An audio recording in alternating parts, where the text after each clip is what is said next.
I'm super excited about this next keynote. We have a fabulous speaker and an incredible, much-loved brand and company in this area. We've heard from Custom Ink, a new brand that's growing, and now we're going to hear from McCormick and Company, a very old, traditional brand, much loved, with Old Bay and McCormick spices and so many other brands that we'll hear about. And they're taking a new twist on this very loved 100-year-old brand and bringing it into the digital age, and Jen LaFRANCE is leading their efforts. Jen is the Director of Digital Communications for the U.S. Consumer Products Division at McCormick and Company. She's responsible for building McCormick's digital presence through robust online media campaigns, utilities and content creation efforts, product usage, community engagement, and sales. She's been involved in McCormick's digital efforts since 2007, when she successfully executed its first online media campaign. She's helped launch McCormick's social presence in 2009, led several successful PR campaigns as well for McCormick, and we'll hear a little bit about their flavor forecast report as well. Prior to McCormick, Jen worked for the Baltimore Sun for 9 years in a variety of leadership roles, including advertising, sales, management, and staff development. With that, let's give Jen a round of applause. Thanks, Jen. Thank you. Well, good morning, everyone. It is my great pleasure to be here at the Mid-Atlantic Marketing Summit. This is my first one, so really, Paul, thank you so much for inviting me to speak. I always appreciate the opportunity to come in and talk about our brands and the work that we're doing in this space. So before I get started, I hope everybody knows that everybody knows the McCormick brand, the McCormick name. This is our 125th anniversary in 2014. And as a traditional company, we are used to doing things traditionally. So it was very hard several years ago to even convince our executive team about moving into the social and digital space. And that argument has become a lot easier and easier to make over the last several years. And I want to first share a quote that our CEO likes to say. Our mission is to save your world from boring food. And I personally love that Alan says this all the time. He is a great advocate for our digital efforts. He's hugely supportive. And this quote right here just gives us a lot of license to move in different directions with our consumer communications, as well as where we take our brands and how we think about them. So it gives us a lot of flexibility and a lot of creative license, which is particularly exciting in the social space. So my theme today is really how we build brand advocates in the social space, and I am going to share with you the story of two of my favorite brands for McCormick. One is Old Bay seasoning. I hope everyone are good users of Old Bay seasoning. All right, good. And then the second one I'm going to talk about is our Grill Mates brand. Now, Old Bay, obviously, I'm in the Mid-Atlantic. This is an iconic brand, not only in the Mid-Atlantic, but particularly for the city of Baltimore. The brand on the right, when I ask people who grill and tell me that they grill, I ask them if they use our Grill Mates seasoning, and a lot of them kind of scratch their heads and they say, I'm not sure about that. He says, you know what I use? I use that Montreal steak seasoning. That's really amazing. So it is the hero product in our portfolio. We have a huge spectrum of products with Grill Mates, but I'll talk a little bit about that as I go through the social journey with each of these two brands, because there are different challenges, and it is certainly not a one-size-fits-all, even when you're just starting in one social platform like Facebook. So let's start with Old Bay. So this is just a collection of Instagram photos that I snagged maybe 2-3 days ago. And what's great about Old Bay and what we knew about Old Bay way back in 2009, 5 years ago when we started the Facebook page for Old Bay, is that there was already this organic passion, a lot of social conversations happening about Old Bay. And the reason that we launched the page, or even considered launching the page, is because we saw all these comments and conversations happening in disparate locations. And some of the comments really kind of put the burden on us and said, I wish somebody at Old Bay would just get off their duff and start a Facebook page. So we did. It was our 70th anniversary for Old Bay at the time. So we launched the page in 2009. And these were our objectives. Now, I've simplified them because I had to really sell this to our leadership team 5 years ago. And I always think of digital years like dog years. So this doesn't seem really groundbreaking through the lens of 2014, but 35 years ago, this was really exciting stuff. So these were our objectives for launching a social presence for Old Bay. Being there, making sure that we were an active participant in the dialogue, giving fans a stage. I mentioned that all these comments and conversations were happening in all these different places. So how could we bring this community together in one place? And then how could we celebrate the fans and amplify the conversations that were already happening around our brand? So this is just a conglomeration of a 5-year journey of some of the images and some of the platforms and how we've evolved things. What was really great about this presentation is I don't often have the opportunity to look at a brand's history in the social space, and I was able to do that with both Old Bay and Grillmates. So I'm really kind of giving you a synopsis of learnings over a 5-year period versus here's a campaign we did that worked really well, put that away. Here's the next campaign that we did. So on this particular page, some of these photos you see at the top and on the left were some original fan photos. We got over 200 of them in our very first year. We had 70,000 fans by the end of the summer, which was huge. We were so excited that we had that many fans. And we knew that people were passionate and very loyal to Old Bay. We just didn't know how much. And after the summer of 2009, when we launched, we were just overwhelmed by the amount of content and the types of content that our fans were posting. So, of course, we have kids making crab cakes and people teaching their kids how to use Old Bay. We have all sorts of Halloween costumes around Old Bay and crabs and people dressing their kids up as lobsters and crabs and shrimp. The tattoos are my absolute favorite. What I love about this tattoo is if you've been to Camden Yards, and I hope many of you have, this is not only our Old Bay can, this is also the crab from the Old Bay Crab Shuffle that plays at every home Orioles game, and someone has this tattooed on themselves. So there aren't too many brands out there that actually, people are taking your brand and tattooing themselves with them. So in our very first year, we knew of 6 tattoos. I think there's about 15 or 16. Now there's lots of debates about whether the tattoos are real by our fans, but it's very, very fun and very exciting to see how passionate these fans are. We relaunched a Twitter handle this year, as well as an Instagram space. There are over 30,000 photos on Instagram for Old Bay, which is great because Old Bay doesn't have a whole lot of content assets to start with. So what's been most successful for us is redistributing the fans' content. So when we think of expertise, Rohit talked about distributed expertise this morning, this is the way that we're doing this. So we're not positioning ourselves as the experts, we're positioning our fans as the experts. We're redistributing that content and seeing great engagement as a result.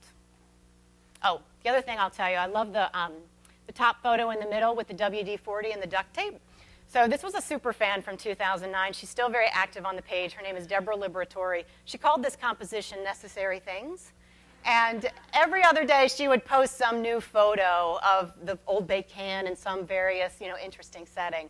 Because it was our 70th anniversary, the Washington Post did an article about Old Bay, and she interviewed a couple of our super fans. So this was a way of elevating, those fans and really celebrating them. So she interviewed 2 of them, and that led to a lot of organic fan growth and a lot of conversation as well. I blew it, almost blew it. Sorry. So what I want to talk about for this year is we are doing our first televised commercial for Old Bay. We've never done this before. It is a brand that doesn't have a very big budget, but because we saw so much success from user-generated photos, what we wanted to do was include them in the television commercial. So we debuted this at the Oscars just a few weeks ago. It only ran locally in Baltimore, but I'm going to play it for you and then talk about some of the results. I hope it's going to work. Go back one. Okay. This is where you're going to see I'm the Wilma Flintstone of digital, really, because all right, here we go. If this can could talk, it would tell you about the men who built the first Liberty ship at Sparrows Point, about the kids who rode the number 8 streetcar every Saturday to the Waverly, about the day Harry Truman came to dedicate the new Friendship Airport, about the greatest game ever played. It would tell you about the grand department stores that lined Howard Street, and about the 7 African Americans who on that same street staged the nation's first lunch counter sit-in, about the tall ships that sailed into the inner harbor for the bicentennial, about Wild Bill cheering us to victory in '83, and an old train warehouse that became a diamond. If this can could talk, It would tell you about the generations who have gathered in backyards, in screen porches, in dining rooms to celebrate the original flavor of Baltimore. Old Bay, for 75 years, it's been the can that connects us. Thank you. So we are really excited to debut that commercial. It will run locally. It will run in several other markets beginning next month. So what we did in the social space to just amplify this message just around our Oscar debut is we did some posts, kind of a sneak peek pre-Oscars and post-Oscars. And we love some of the comments we were seeing on Twitter after the commercial ran. Like, I hate to admit I'm watching the Oscars, but that Old Bay seasoning commercial was awesome. So we just did a couple posts on Facebook, and then what we saw as a result was not only a lot of comments about how people were crying and we're just so excited to see that commercial, and but also we got a lot of content from fans who identified themselves in those historical events, like this gentleman who said, hey, I rode on the number 8 streetcar and I have a picture to prove it. So this has been really exciting for us. All we had to do was reach out to our fan base and ask for these photos. And then, of course, we worked with the ones that we wanted to include in the TV commercial. But this was a great way to really celebrate the crowd, as Rohit talked about this morning. These were just some of the results from the social amplification we did. So we only ran the TV commercial in Baltimore, got a couple 100,000 impressions, but just the Facebook posts alone, we had a higher reach than that. So 432,000 impressions, really considerable fan growth week over week, and then we had 30,000 video plays just on the post alone. So pretty proof positive that this is the can that connects us. We're really excited to see how this resonates as we launch the campaign officially next month. All right, let's transition over to Grill Mates. Is everybody ready to grill and get outside? Warm weather, finally. Very exciting. So these next few slides, I have a lot of food imagery in them. So even if you don't remember what I have to say, you'll be really hungry by the time I'm finished the rest of my presentation.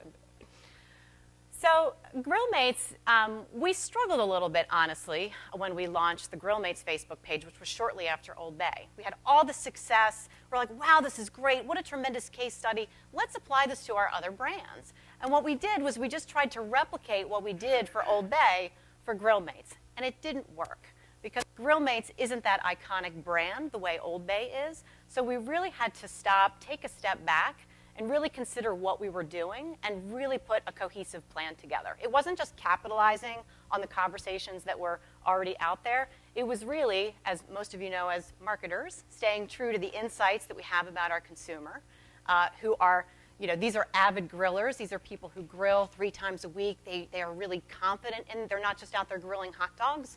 They're grilling a lot of different meats, and they want to show off a little bit. They're a little confident, maybe a little cocky.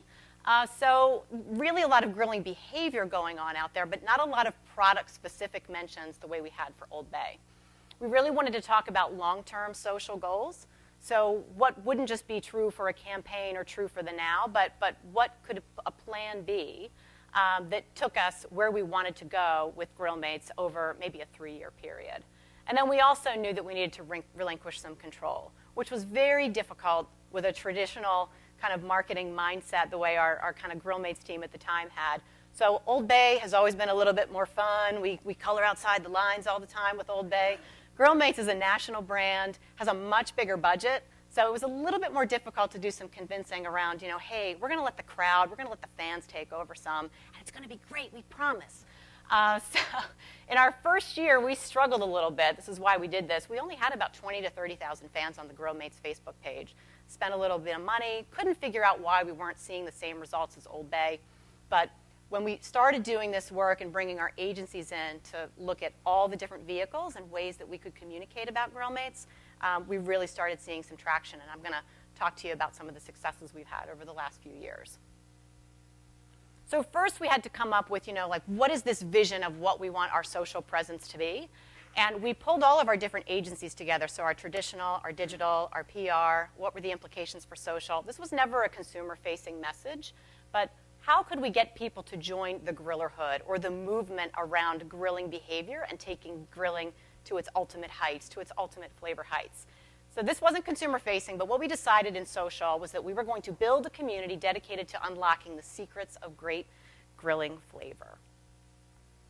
We also came up with this language and this way to identify how different channels would help us with each of these three things. So how would we get people to join the Grillerhood? That was first objective.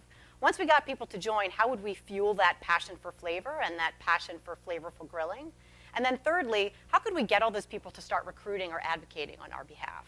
So we've done this. We've had this model in place for the last 3 years, and every vehicle that we deploy is tied to one of these three things. And we spend different dollars and spend different levels of effort, I guess, across the spectrum depending on what's happening and depending on the strength of the particular channel. So what we did, this was 2012, early 2012, like before Memorial Day, when grilling season really kicks off. We partnered with CrowdTap to help us identify some grilling ambassadors. And we had them host some grilling parties, and then we had them amplify their experiences on their own social channels, as well as our Grill Mates Facebook page. For CrowdTap, I don't know how many of you have worked with them or heard of them, but the participation rate and the amount of content and the amount of conversation that occurred as a result of this far outweighed any benchmarks that they had given us and any of their previous experiences. So it was a tremendously successful program. We ran fan acquisition as well at the same time. And by the end of this summer, we were sitting at about 200,000 fans, which was great growth within a 3 to 4 month period for the Grill Mates brand. We also wanted to give them some incentives for even joining the Grillerhood. So we had a Grill Mayor contest where you could be named Grill Mayor. That sounds like a pretty cool job. And they had some great prizes where they toured the Food Network. And I'll talk about a way that we incented this Grill Mayor a little bit more by including them in some communications in 2013. But we also had some rewards as well as some true rules. And what are the true rules? This is where we crowdsourced what grilling techniques or grilling rules were truly resonating with our fans. Would have been very different if McCormick Grill Mates had come forward and said, these are the true rules. But what we did was we started conversations. We had 24 different rules, 24 different debates, where we let the crowd decide. So what we learned from last year, the year prior, is that there was one post that could always get conversation going. It was one question, 3 words, charcoal or gas. That's it. That's all we asked. And then you could sit back and just watch the debate, watch things fly. So that was our first debate to establish the true rules of grilling, and then we went from there. This was a pretty amazing and just a really good conversation starter, and we got a lot of great content and a lot of great feedback as a result. And at the end of the summer, you could download a PDF with all the crowdsourced true rules of grilling. So we had 34 million CrowdTap impressions as a result of this campaign. We had a 46% increase in our Facebook fan base, and extraordinarily, over 500 comments per True Rules post. Really, really high engagement on anything associated with the true rules of grilling.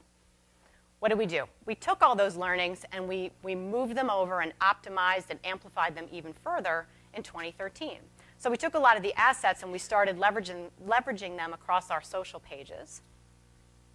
And then another interesting thing that we did just to expand and amplify the true rules is we just repurposed them. So we had all these great true rules, crowdsourced true rules from the prior year. We just created some visuals around each one and then redistributed that through social channels. That also got very high engagement. So it was just a way of continuing to leverage our assets differently and continuing to distribute them in a second year. Talked about that Grill Mayor just a couple of minutes ago. This is a way that we leveraged that Grill Mayor and talked about him, just got him his authentic voice in a typical traditional or a typical digital outlet, which is online advertising. So this was a banner that we ran where we interviewed him and asked him for a couple of quotes. These are actually his photos. And we put that in a banner and ran it along with other Grill Mates banners during the 2013 season. And this was our best performer.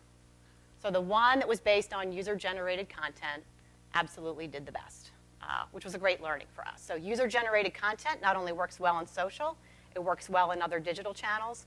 We're going to see some other, you saw it in a TV commercial, so we're finding that user-generated content is really, celebrating the crowd. It's really, really working hard for us.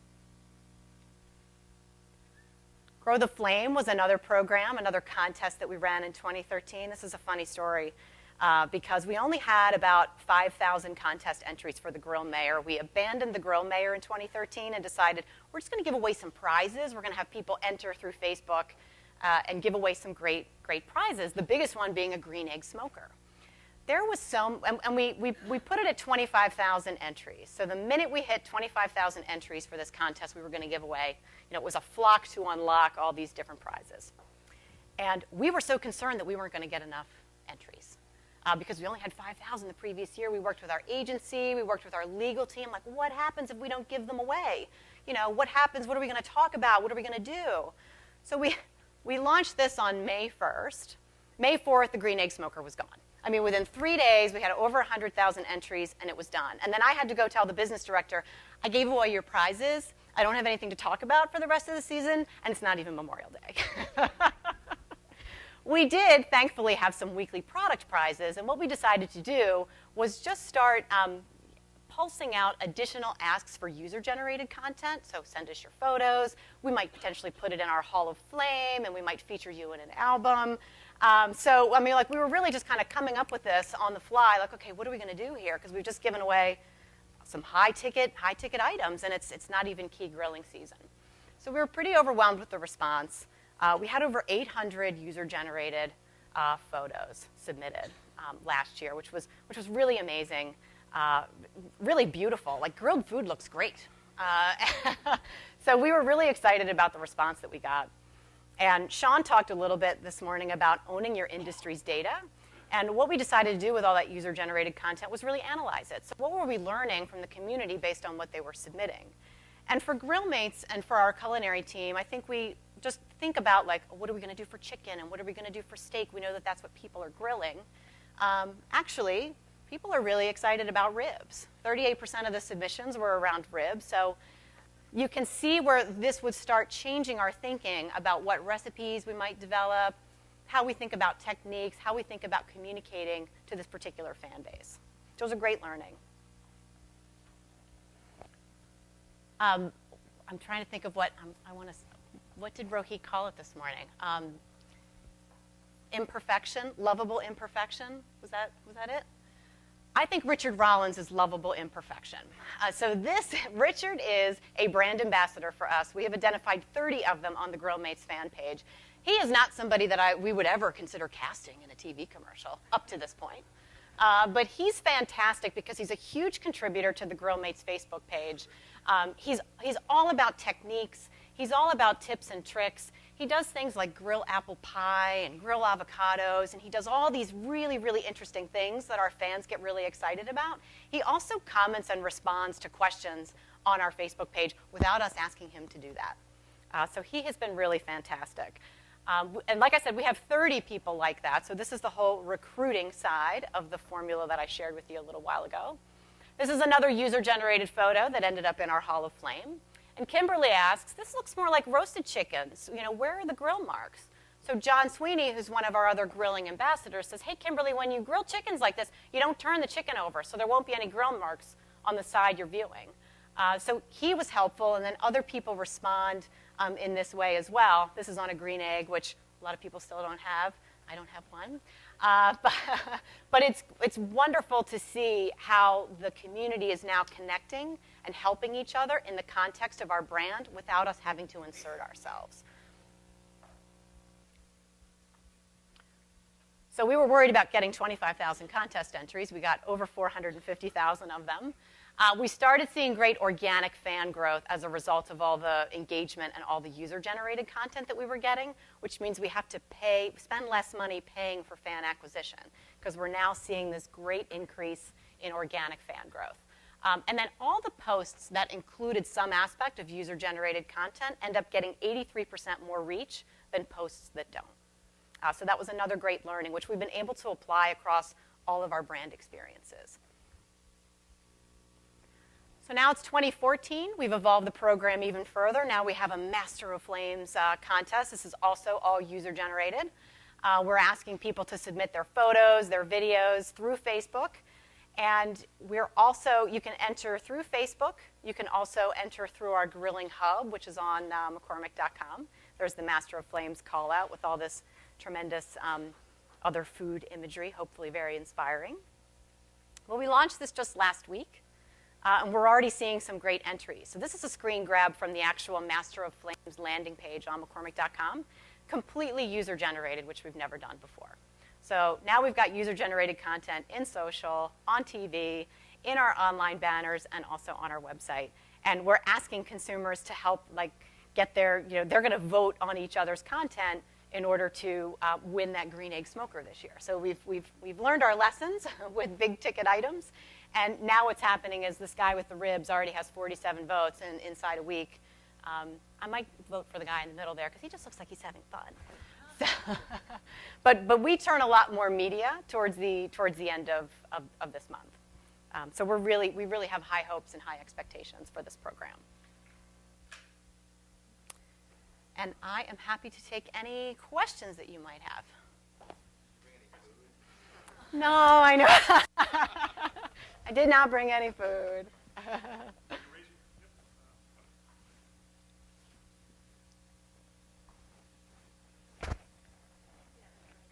My question is, when you collected all the data from the social media where you had the ribs and the seafood and all that, what tool do you use to collect that data? What tool do we use? Yeah. We had our agency leverage a tool to collect all that. So yeah, we don't. Yeah, I know. We're fortunate that way. But we are exploring a lot of different tools now because what's tough for us is we want to be able to redistribute all this user-generated content. It can't just live with our agencies. So we've got to, as a company, come up with a solution for that. And we don't want it to be manual either. So I had a question for you, which is Facebook has changed its algorithms and is de-emphasizing brand content. How are you, I know this is just sort of starting up now. How are you anticipating that's going to change what gets seen? Are you doing more experimenting with sponsored content, or sort of like what's your plan for sort of addressing some of these issues? Sure. Well, it's a great question. The Facebook algorithm is a real pain. And they change it all the time, and we see the impact, we see the fluctuation. So I think what we're doing now, what we've done with some brands, but we haven't applied it across the spectrum, is we've tried to shift our social footprint a little bit so that we're leveraging some other platforms. I would say that as of right now, McCormick still has most of its eggs very much in the Facebook basket, but we're also seeing a lot of traction on other social platforms like Pinterest. Pinterest drives a lot of organic search traffic to our site. Sean mentioned search is still king. That's still true. That's true for us too. So what can we do to still have that community presence on Facebook? But also, what are the other channels? What are the other touch points where we should be maybe investing and paying some more attention to? The other thing that I think you're seeing, and we did it a lot with Grill Mates this year, is you're seeing us kind of migrate some of those experiences to our own .com destination. So we want to be less reliant on Facebook overall. So now when we used to build a lot of Facebook apps or experiences that just lived on Facebook, now we're using Facebook as a driver to come to our site. And thankfully, we own that algorithm. So we have full control over that. So that's really the direction that we're heading. But yeah, that's a great question. Hi. Hi. Thanks for this. With the grilling ambassadors, I know it started really organically, but then do you end up having to pay them in the end to keep them going as being ambassadors? We didn't. We launched the program with them, so we spent some money initially with CrowdTap to kind of get things kick-started. But we didn't feel like we needed to continue to invest that way because we were seeing the traffic growth with our own fan base. And then eventually we got our own grilling ambassadors, our own kind of super fans, if you will, talking about our content. So we don't need to spend as much on kind of paying for that. So we didn't need to continue that investment. I guess if we had wanted to continue to use the grilling ambassadors through CrowdTap, that would have involved some sort of some money exchange, but we didn't go that route. We didn't go that route. Revenue, ROI in social, just in general. That's a great question. It's one I got asked by my senior leadership all the time. What we did 2 years ago, we have a strategic partnership with a group called My Web Grocer. They're the online backbone for a lot of the retailers, and they have access to loyalty card data. So what they did was they went in and tagged our Facebook experiences, and they tracked that back. They were able to measure in-store sales impact, and what we found was that on our Facebook experiences, the percentage of people buying our products, it was comparable to the experiences that we see when we drive people to our website. So Facebook and our website traffic, visitors to both of those experiences end up spending about 40% more on our brand than people who don't visit them. So we were able to prove that Facebook was very comparable to our website, and so that helped us justify why we needed to continue that spend. I think the other important thing that we were able to get out there is that people use social platforms for different reasons than they come to your site. I'm never going to look for directions for a recipe on Facebook. It's always going to be on my website. I'm not necessarily going to a website for community. I'm going to have conversations on social. So I think it's just making sure that the roles for each of your channels are clearly defined and making sure that that's crystal clear to the executive team and to the decision makers. That helps too. Thank you, Jen. Let's give Sure. it a round of applause.